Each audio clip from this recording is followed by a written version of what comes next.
こんにちは、あるいはこんばんは。岩本です。ライザです。よろしくお願いします。金谷です。一緒に1年生の日本語を勉強しましょう。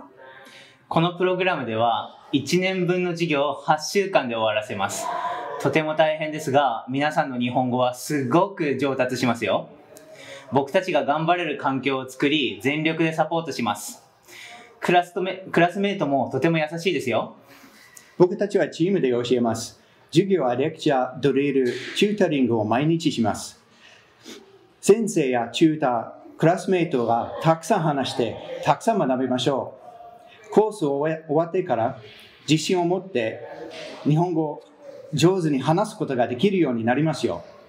毎週ある文化イベントでは、クラスメートや先生たちと一緒に禅や茶道、書道、生け花などを体験することができます。とても楽しいですよ。少しずつ日本文化の世界を紐解いてみてください。では、今年はどんな巡り合わせやご縁があるか分かりませんが、素敵な出会いを楽しみにしております。それでは、さようなら。じゃあまた会いましょう。バイバーイ。